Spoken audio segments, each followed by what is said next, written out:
Good morning, everybody, and let me just welcome you once again, be one of those many voices that's welcoming you to Dartmouth in the last couple of days. It's wonderful to have you here, and my personal thanks for getting up early in the morning. I specialize in teaching in 9L classes, which for those of you who have students here, it's the 8:45 slot for statistics. And it's nice to be able to see a class kind of getting filled up as the time goes on. So I just want to thank you for being here, but I particularly want to thank you for sending your students here to Dartmouth. It means a lot to us to be trusted like this, and especially as professionals, to be able to be part of their advising systems along with you has a great deal of meaning for that. And we're never forgetful of that. We're always mindful of that as well. I want to take a second before I hand this over. I'm here with my great colleague, Lisa Thum, my wonderful mentor today. And I'd like to take a few minutes to introduce myself, and then I'll turn it over to Lisa, and we'll sort of walk our way through a little bit about the work that we do in our office. To start off, my name is John Pfister. I've spent 20 years here on the Dartmouth faculty. I'm trained as a developmental psychologist. Some of your students may have had me in Psych 10, which is our big statistics course. I also teach a first-year seminar. Some of you may know me through that. It's called Credulity, which is the art and science of being a good skeptic. And we talk about everything from alien abduction to why vitamins work, that kind of thing. It's a wonderful class and how to know what's going on in the world around you. A number of years ago, I was invited to join the administrative staff here. I'm here as what's known particularly as the East Wheelock Dean. I had for a while specialized in first-year students, but now we're beginning to broaden out, and I'm beginning to take on a great deal more of upper-class students as well, and truly enjoying the experience. I have a great time here being part of the administration. I've also had a great time being part of the faculty, and the East Wheelock Deanship's a little bit different. It's a chance to combine both of those great things. And for those of you who are anticipating a great job in academia somewhere along the way, that combination of academics and administration is perfect. I mean, where else do you know? My office is actually down in the cluster, and where else do you know where you can actually meet students in their bunny slippers and pajama bottoms and have great discussions about off-campus programs and things like that. So we're here with you today to talk a little bit about the work that we do. I'm going to hand over to Lisa. Lisa is one of my great mentors, one of my great friends and colleagues in the business as well. And so then we'll walk our way a little bit through some of the work that we do. Lisa? Thank you. Yes, thank you so much for sharing your sons and daughters with us for these few years. It's been a true pleasure to work with them this past year. As I said, I'm Lisa Thum. I've actually worked in higher education in various positions since 1980 at about 4 different colleges and universities before I came to Dartmouth. I've been here now 20 years, 19 years as a class dean, and I started in the admissions office. I'm a first-generation college student from a farm town in Michigan. I struggled my first year in college at a large state university at Michigan, and that's probably why I got into the field of education. I taught high school for a while, and then I decided, you know, what I'd really like to do is help college students. And I've really enjoyed it. I've done that ever since. So let's get started. I know we only have a short time together, so we're going to run pretty quickly through some of these introductory remarks, and then we're going to hopefully get you involved. We know it's early in the morning, and we want to wake you up a little bit. So first, I'll just tell you a little bit about our outline. So for the next hour, we're going to provide a framework that guides our work by actually sharing 2 developmental theorists who have been around for quite some time. I'm choosing 2 of my favorites. There are lots of them as well. And then John will be walking you through some actual examples of conversations with our students. And next, we'll both leave you with 2 important messages that we'd like to partner with you in.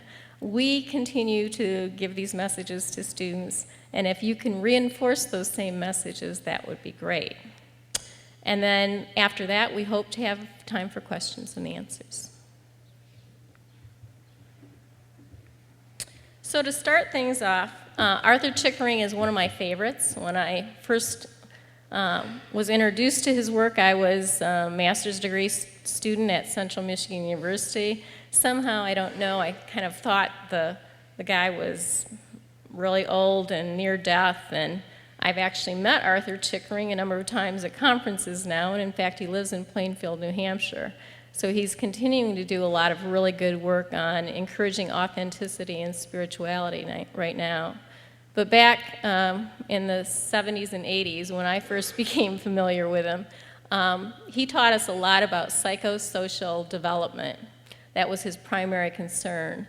And he created 7 vectors of that.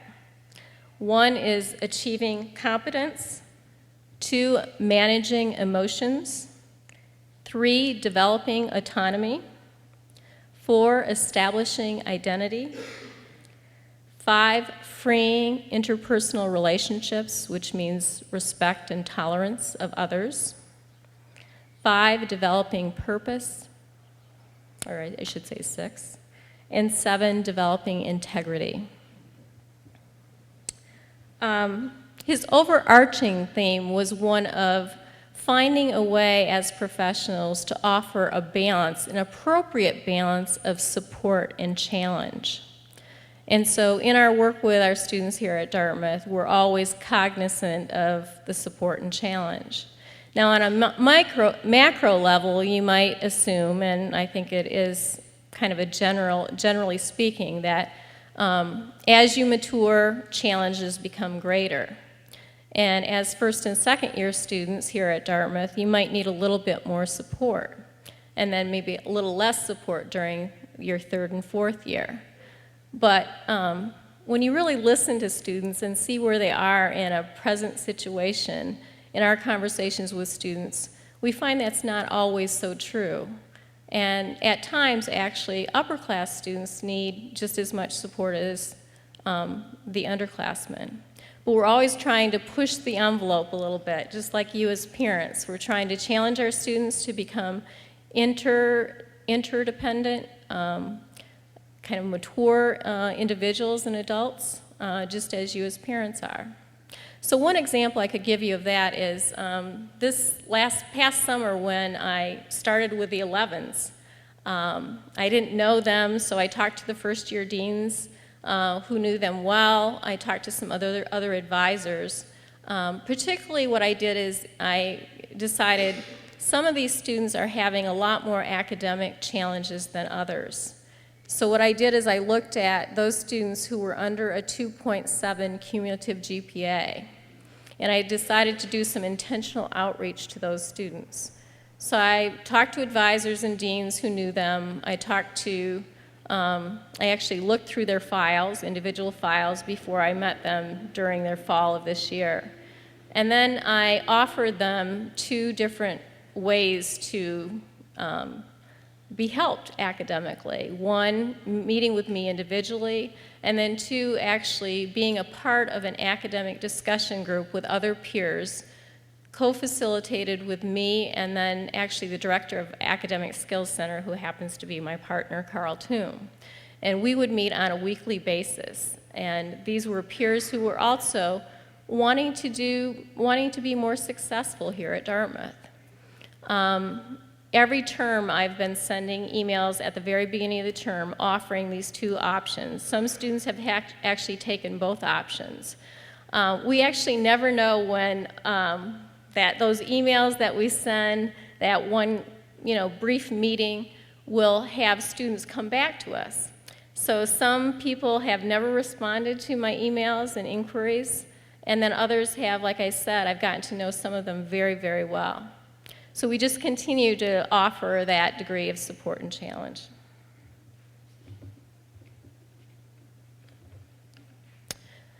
Next, the next person is William Perry. And unlike Chickering, who talked a lot about psychosocial development, William Perry concentrates more on intellectual and ethical development. He actually came up with 9 stages and divided them into 3 categories: dualism, relativism, and commitment. And to just give you a very short example of this, most of your students have been talking to you probably about majors and choosing majors and what are they going to do about their majors.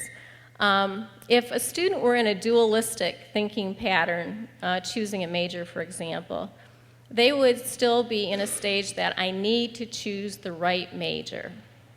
There's one right major out there, or there's 2 right majors. They're in a kind of an absolute thinking.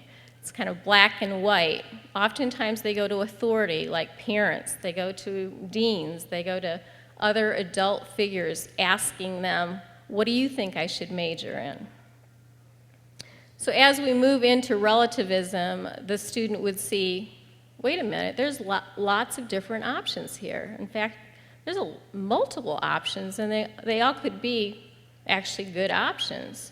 There's a lot of gray here. There's modified majors and double majors and triple majors and all sorts of different disciplines that I've never ever been exposed to in high school. It's the beginning of when they start seeing that, they realize that although there are lots of options, they begin their critical thinking and analysis. And although some of these options are great options, not all the options are good for them. So they begin to narrow down. They also begin to challenge authority. We're not always right. I always call it the great fall for parents and for professionals such as me. They see our blind spots. They know it's their life and not our life. And so as they kind of get more independent from parents and pull away a little bit more, the peer group actually becomes more sustaining for them. There also is a little bit of resistance to actually making a choice. So I don't know how many of you experienced it, but at the very beginning of this term, students were supposed to have chosen their majors. And some people were still holding out. They still didn't want to actually sign that card, even though they know they can change their major during their junior year. There is some resistance to actually making that final choice, just like the final career later on. And then we move into the commitment stage, and that stage is where a student really feels strongly about the major they've chosen. They actually feel like it's my choice, it's not another person's choice. And they begin to view their majors in a more holistic pattern. They see how they could bring in an internship or work with a professor during doing research. So they want a comprehensive plan to build around that major field.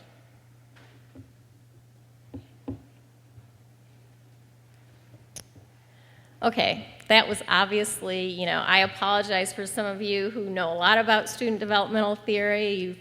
Some of you have probably taken undergraduate courses and graduate courses in this, and some of you have even practiced it, I'm sure. But that gave a brief background, and for those of you who would like to learn more, I think this is a great book. It's How College Affects Students by Passarelli and Terenzini. Highly recommended. It's a very comprehensive view of student developmental theory and how college affects students. So moving ahead, we're going to be talking about our conversations with students, and we've divided into 3 categories similar to the developmental themes that we just talked about: academic, intellectual, interpersonal, and intrapersonal. We're going to provide you with some examples about students this time of year. It's sophomore summer. It's kind of a misnomer because most of the students are actually into their junior year, just starting their junior year, the majority of them. So it's a halfway point. And I have to say, as a dean, it's a really interesting, and I think it's one of the more exciting times, because you do see a lot of development during this period of time. They see, gosh, 2 years have gone and I only have 2 more years left. This is the halfway point. I better start getting a little bit more serious. So the academic intellectual piece, research shows that the greater the student involvement in academic work experience, the greater the level of knowledge in acquisition and cognitive development. And, you can see examples of that by, getting engaged in tutoring, study groups, being a tutee and a tutor, actually engaging in independent study research, doing senior honors theses, applying for grants and scholarships, all sorts of, a variety of ways of actual academic engagement. Second, the intrapersonal.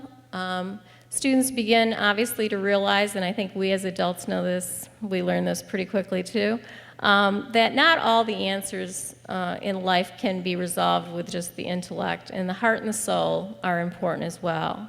And so this is learning about oneself. Who am I? What do I believe in? Where am I headed? What is the meaning of my life? What are my values? And then interpersonal is really the connections you make with others. And as I said, during the college years, that peer group is really very, very important. And research shows that student interaction with peers results in a greater impact on attitudinal and psychosocial development. Extracurricular involvement has positive impact on educational attainment, developing interpersonal skills, and leadership skills. So John, would you take it away? Thank you. So Tim, could you handle the mic, please?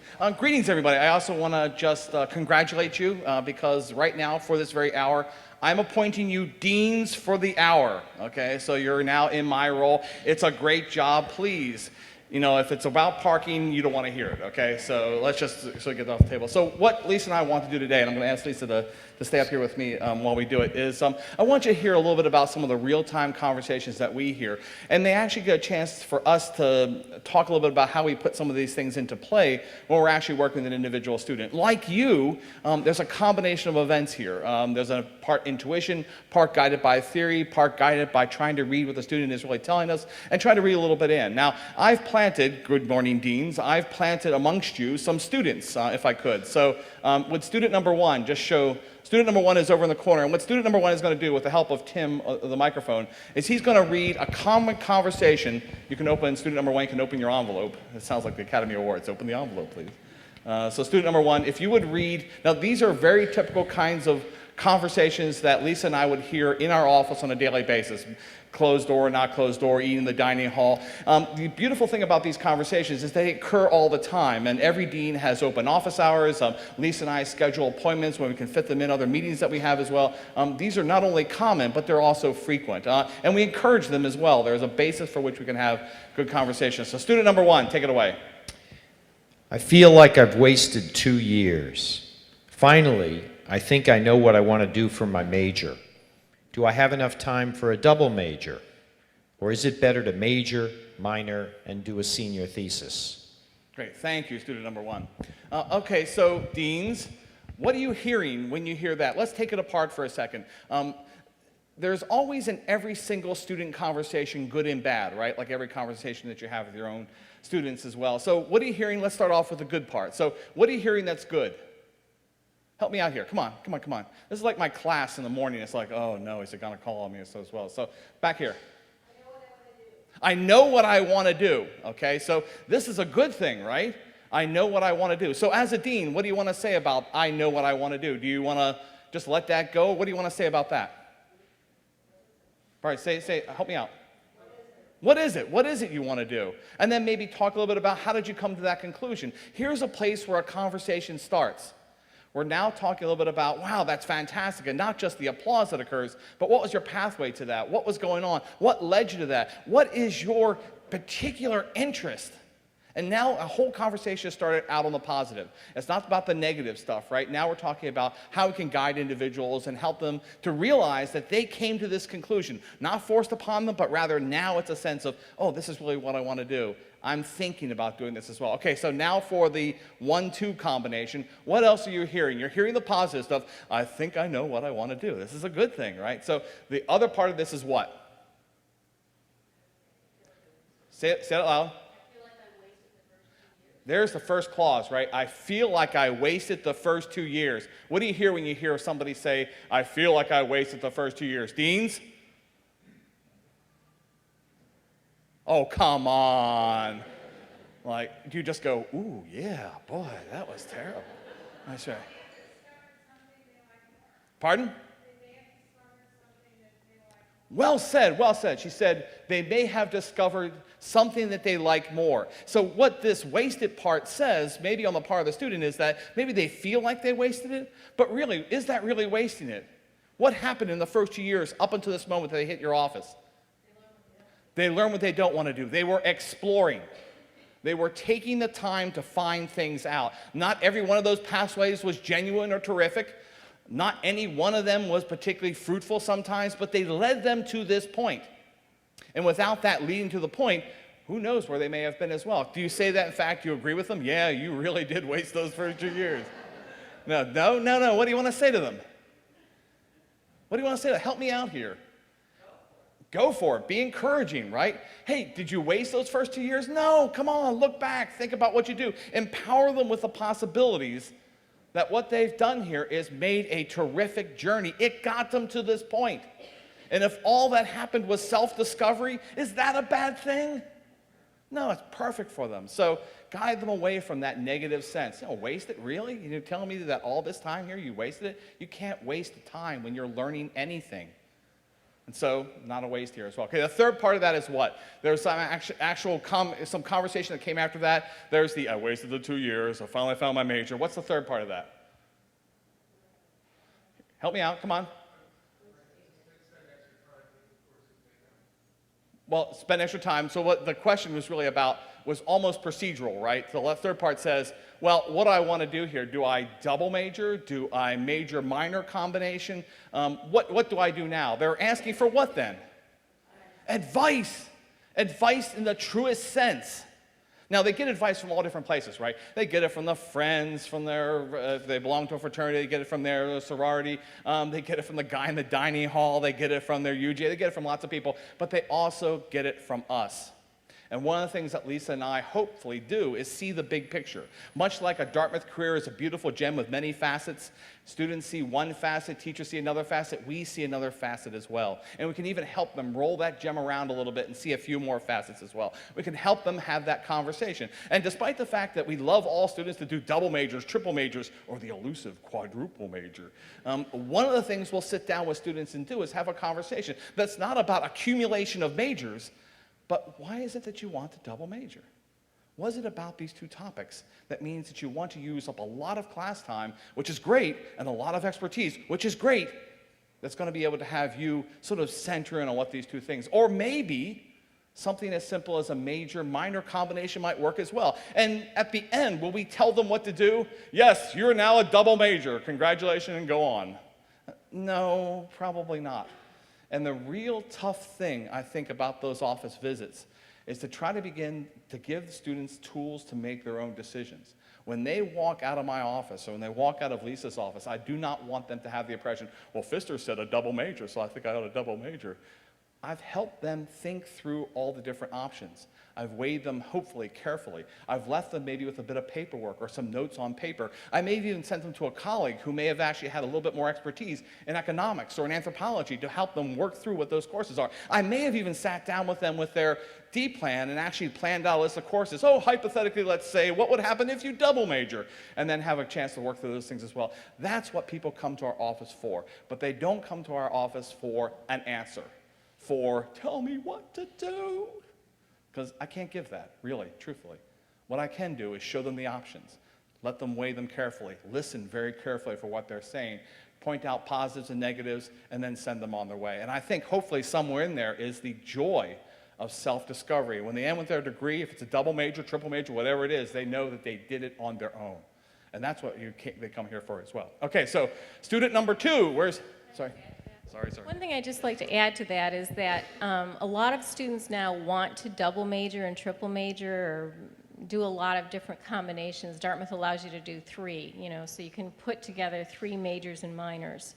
What I would say to that is a lot of times what we do is encourage students to think a little bit more broadly, that they think like that might get them that career they want, or that might actually, put them in competition with somebody else. But what we do is, like John said, we broaden it to say, what types of experiences do you really want out of your education here? You only have 4 years, and you probably came with some ideas. Did you want to do some study abroad? Do you want to do an internship? What skill sets do you really want to develop? Sometimes when students answer that question and they want a more diverse skill set, they actually realize that actually maybe taking that leave term rather than being on yet another R term and doing some grant in some foreign country or some deprived area in the United States. Maybe that's what they want to go with that medical degree. So again, I think that if sons and daughters are talking about maybe I should double major, maybe I should add another minor, do have them think a little bit more broadly about what they want in their education. Okay, student number 2. Where's student number 2 in the audience? Deans. Oh, great, student number 2. Until now, I've been able to do well academically and progress from term to term with an eye to the future. Suddenly, it seems I feel like I don't really know what I want.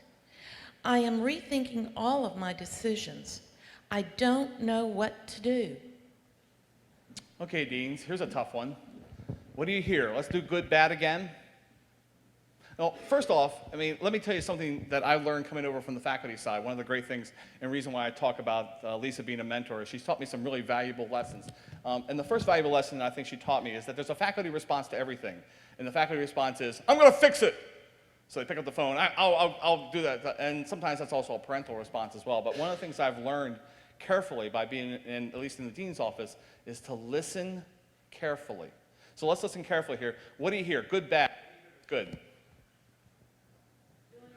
They're doing well academically, right? So that's a good sign, right? We're not looking at somebody who's saying, I'm really in tough shape. I'm not sure whether I'm going to... All those things that they've already actually mastered the skill, the craft of being a student. That's great. That means they're operating at a high end. They really feel comfortable with themselves in the classroom. They know what they need to do. That's a great kind of asset to have. Not everybody has it, and hopefully the people we invite here do have it.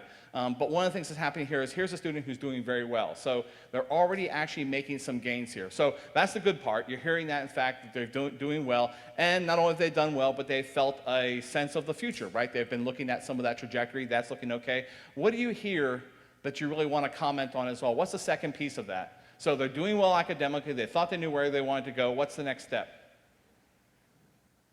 The negative part, if you will. Pardon? Pardon? When in doubt, punt. Well, hopefully we'll give them a little bit more information than that. So the second part of this is what? Go ahead.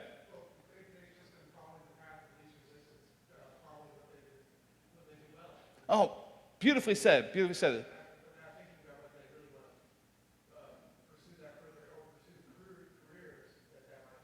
Yeah, perfect. Well said, well said. So what's being said here is something very simple, very straightforward. The path up until this point could have been created out of a lot of different places, right? Could have been what my parents told me to do. Could have been this is what I thought I should do. Could have been I was just listening to what the guys on the lacrosse team were saying. It could have been any of those things, right? And that's what led them to this point. And maybe it was, well said, a path of least resistance up until this point. But now they're beginning to look back and think, well, is this really what I want to do? Is that a huge problem here at this point?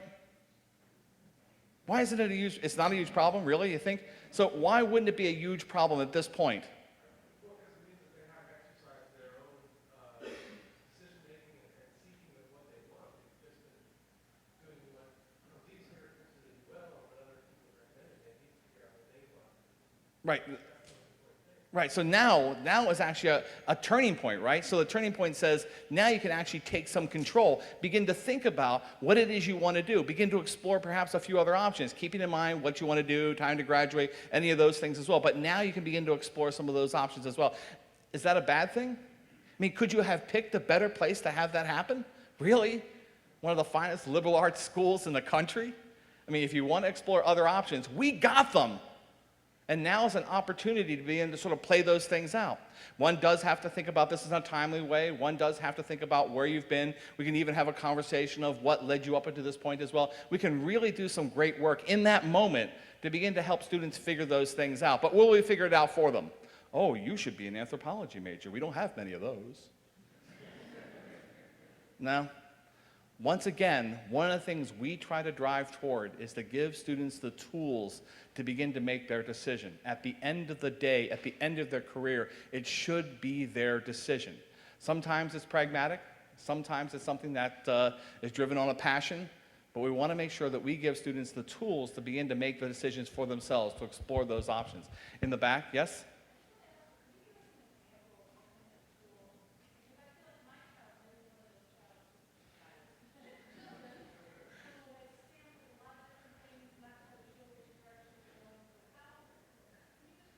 Sure. Sure. Let me talk a little bit about what I do in my own office, for starters. Well, my first thing would be is that I'd start talking a little bit about some of the things that they find interesting. And I know that sounds remedial to start off rather than talking about what classes did you do well in and things like that. But I really drive to their passion. What really drives you? What really is interesting? Do you like just something as common as doing research? Do you like writing? Do you like maybe taking other people's ideas and turning them into something, into fruit at some point? I try to drive for the real basics, and I try to get a sense of generally where people would go. So I try to begin to have conversations about general senses of what they want to do, okay, or what they're really good at. And then as I begin to hear some of the things that they're saying, sometimes they may say something as simple as, yeah, you know, I really love research. I love being able to find out things. Or I really love numbers. I have not only colleagues, but I have strategies that I could then begin to say, well, what about numbers do you like? And then begin to walk them through that particular kind of light. I know it seems simple. These are really sophisticated people. But it always, for me, is better to start with the basics. So what it is that you like about numbers, what it is that you like about research. And then if I'm really running really well, one of the things I can do is maybe turn to a colleague on the faculty, somebody in economics who would be really helpful, one of my colleagues in psychology who's been doing research, and may be able to take a minute to have them in their lab, maybe even for just a 3-week period, to begin to sort of get them to feel whether or not this is really what they want to do. But I also try to make sure that I do that without having to have a whole lot of pressure, like maybe you better decide tomorrow. But I want to make sure that I introduce them to the right people and the right ideas. I'll even sit down with them with a piece of paper and begin to list out pros and cons of different things that they've actually been able to consider. It's hard for me to imagine, and I'm sure it's possible, that people would pass through the trajectory of taking lots of classes without discovering something that they really liked. Ah, God, that religion class was just really terrific. And then I began to talk about, well, so what was terrific about religion? Well, it was the sharing of ideas. What do you like about the sharing of ideas? And all of a sudden, we're having a conversation about different fields, not just religion, but different fields that allow you to share ideas with one another. Maybe academia is your place. Maybe actually doing something in engineering might be your place. But I try to begin to drive those conversations. So in terms of tools, I really do try to do a more active listening process. I really try to introduce them to potential colleagues and mentors along the way. I actually try to probe a little bit about the kinds of professors or the kinds of ideas they like sharing in the classroom, and really work away from there as well. So, and I think it's something you can do as well. I mean, you can actually have those kinds of conversations and carry them over to, so what was it about the course in Greek classics that you really liked? And it's not just the Greek, but maybe it may be something along the lines of, I love this history. I love the history of it. Well, maybe then there's something in history that we can explore a little bit further. And then I try to work along that trajectory. Is that a little bit more helpful? Okay, so can we go on? Student 3. Student 3 here. Tim, if you could hold on, student 3.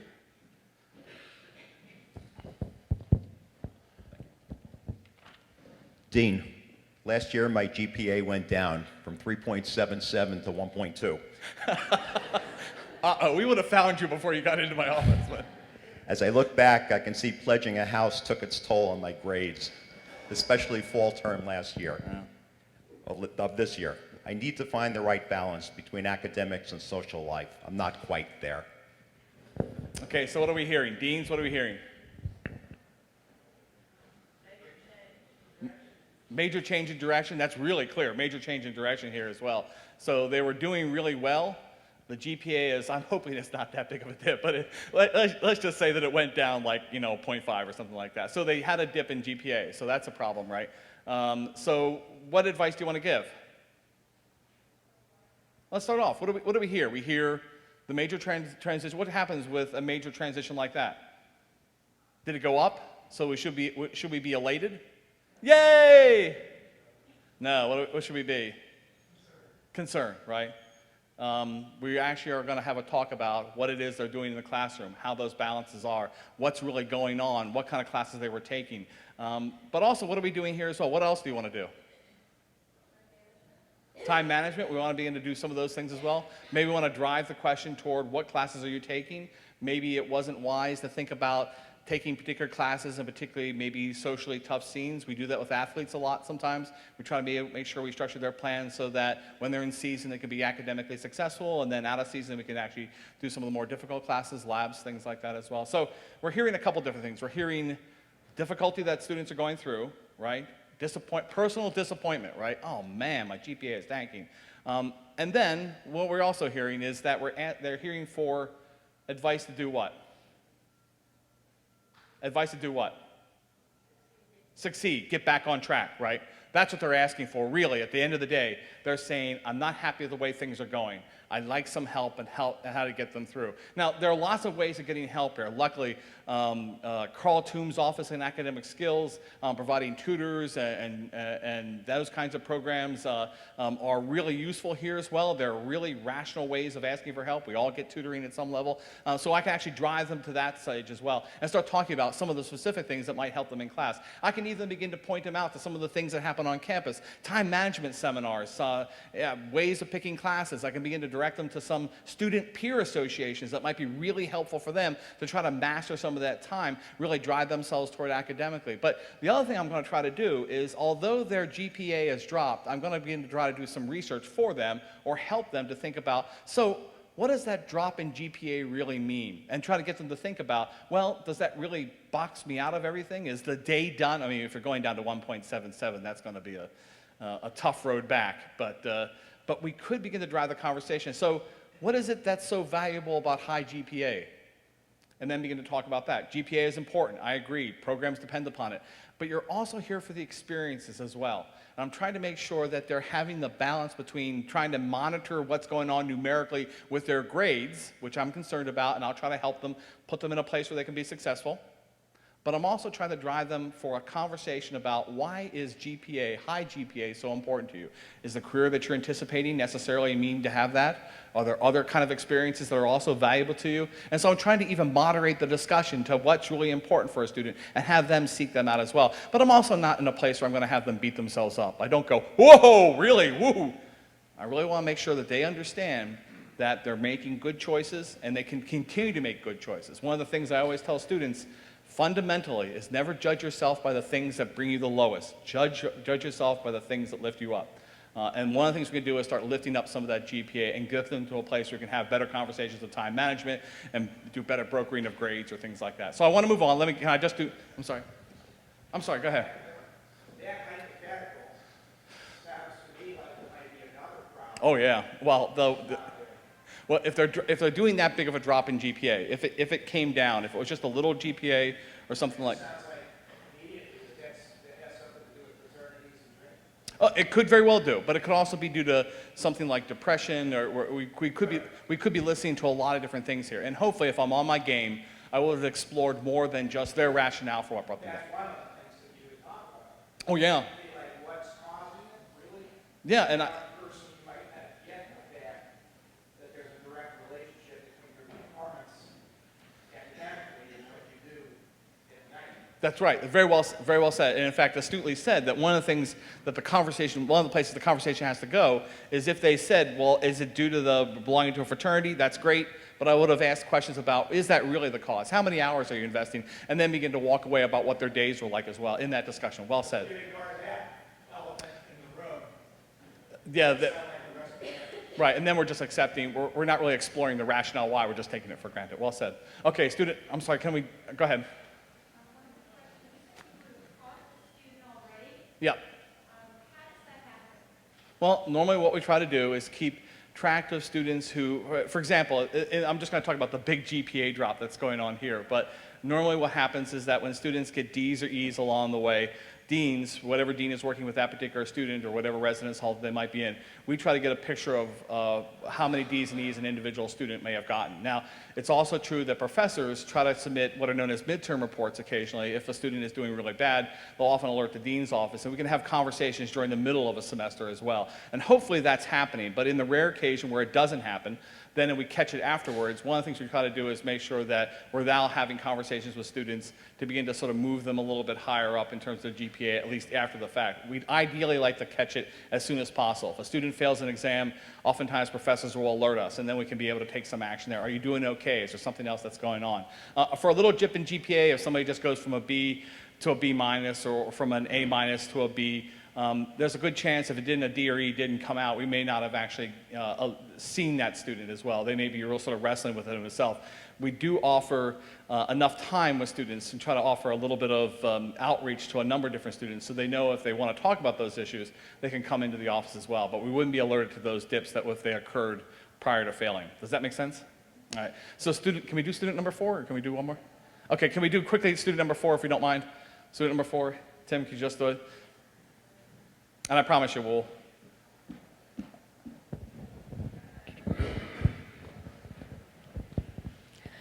Academic life here is great. I have a faculty advisor who shares my interests, and we've already started talking about a senior thesis, but I don't really seem to have much of a social life.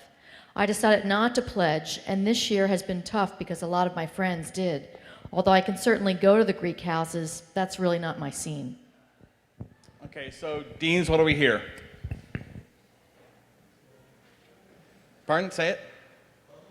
If someone's lonely, right? So they're feeling that they've got a lot of work invested academically. They're doing well there as well. But still, even at the end of the day, as senior a student as they may have been, as veteran a student as they may be, they still are feeling maybe a little bit out of it socially. So what do you want to make some suggestions? What do you want to do? Oh, well said, well said.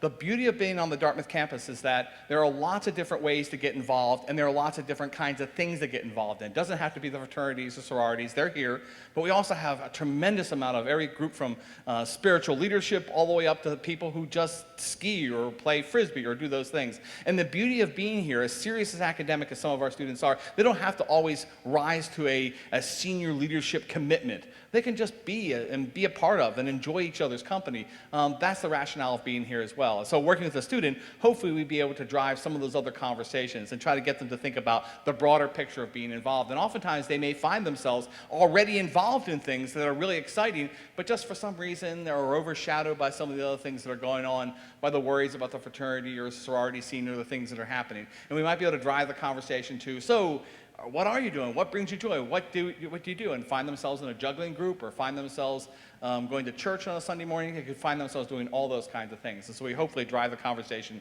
but we also make sure that they take the initiative. It's really tempting to call up and try to get somebody, can you talk to so-and-so? But to try to set them into a place where they can then make those kinds of connections. So thank you, all the students as well here. So can we give a hand for the students? Thank you. Thanks to the students. Lisa, In our work with students, we see kind of two major common pitfalls when students aren't being as successful as they'd like, or they're not having as qualitative learning experience. And one is finding balance, when people lose balance, and the other is when you're acting totally independent of others. So I'm going to talk a little bit about finding balance. I'm going to take a stab at that with D plans and R terms. Many of the sophomores, because they have to choose their major and because we're required the sophomore summer, I have been on fall, winter, spring, and summer. So they've been on for 1 year. And there's a reason to take a rest. But our students don't tend to like to do those things. So many students are on another fifth year, a fifth term, a sixth term, because of the way the academic courses are. Sometimes they actually have to be because of the major they've chosen, the prereqs, when their FSP is planned for junior winter, that sort of thing. But whenever I hear the fifth term or the sixth term, I do get a little concerned. And I do have some conversations about, okay, let's look at your course load then. You know, let's look at this term. This is your fifth term. How can we make it kind of reduce the stress a little bit for you? So that's one thing as a parent, you can pay attention to as well. All of these things, any one of these things out of balance actually makes for sometimes a pretty unhappy student. That issue with action and reflection, a balance of action and reflection. This 10-week fast-paced term is very difficult. It's do, go, go, go. You have to be in the present moment. You have to be in the future. You have to be applying for some grant a year from now or that FSP program now, even though it's not until the next year. So students are constantly being asked to, produce, think. But there's very little time for reflection. And for those students who are on a lot of terms, oftentimes you're getting a lot out of your Dartmouth degree, but you're not really capturing the essence because you're not integrating and synthesizing your learning experiences and then your outside experiences. And I know, I think I saw Catherine back there from Career Services. I think she'll be talking probably with you too. I remember having a conversation with her where she had met with some employers, and they were saying how impressed they were with the Dartmouth students about all they've done during their 4 years. But what struck them as being interesting is when they asked questions, they didn't seem as reflective as they had hoped about what did you get out of that experience, how did it change your life, how did it change your direction, those sorts of questions. Another really huge one I have to say is finding balance in your health. And of course, a lot of students at this age aren't going to talk much about their health unless there's actually, a real concern. I'm kind of talking here proactive because I do see a lot of, especially we see a lot of mental health issues with depression and anxiety. Anxiety is pretty high here, and then depression kind of adds to it. So the balance of sleep, nutrition, exercise, and stress is very important. The role of alcohol, as you said, is a big one, and the pledging during sophomore year certainly is something that I do see a progression. Like I said, by sophomore summer, I'm not saying students aren't drinking, but I see less and less of the heavy drinking where it's actually affecting academics. There's certainly always those students where that's not true, but I do see a progression. By junior year, we see less students coming to us regarding alcohol issues. So it is a developmental phase as well. John? I just want to take 2 seconds and wrap up, only because I want to make sure that you understand that you can not only be helpful to us, but you can also call us into play, and we can actually work together. And so the way we frame that is to think about two great words here. Just think about utilizing resources, and think about that as actually a positive thing. So many people don't call in our office, or don't call us, or don't send students to us, or students don't come to us because they somehow feel like asking for help is a sign of weakness. It is not. The entire structure here of the dean's office is set up to make sure that students can get success. Gone are the days, or the old, Delta House, the old Animal House kind of view of deans, Delta House. We're a little bit more, I think, helpful now than we've ever been in the past. And so one of the things we try to do is think about this partnership that both you and I take up when working with a student, or the working with the student we do, is actually being a sign of strength. Asking people what they know, when they know it, how maybe we get some advice, that's actually something that's a sign of maturity as well. I'm also a big advocate of looking at finding an individual mentor, finding somebody who might be really helpful, a singular person. And Lisa and I can also be able to help those things out as well. And then also, as looking for advising here at Dartmouth is like looking at a beautiful gem. And every facet is looked at by somebody else. Make sure that there's an understanding that you can explore those multiple facets through multiple advisors. Build up a network of individuals who can be helpful. That's one of the reasons you're here. Thank you, Tim. Thank you. And finally, what's the result? The result is what we'd always hoped. It's what you hope. It's what your student hopes for. A quality education through connections, resources, and linking together. Coming to Dartmouth and learning here is not just about learning calculus equations, Shakespeare sonnets, how to balance ionic bonds. It's about learning how to navigate through life. It's about learning the skills, the tools that you'll need to go out into the world and become a responsible, terrific citizen. That's where building network of help, that's where building good resource allocation really counts. And we'd love to be able to be partners with you and with your student to help those things out. So before we go, first off, let me just thank you, at least on my behalf, for letting me play part of this morning. I know you got lots to do today. It's going to be a beautiful day.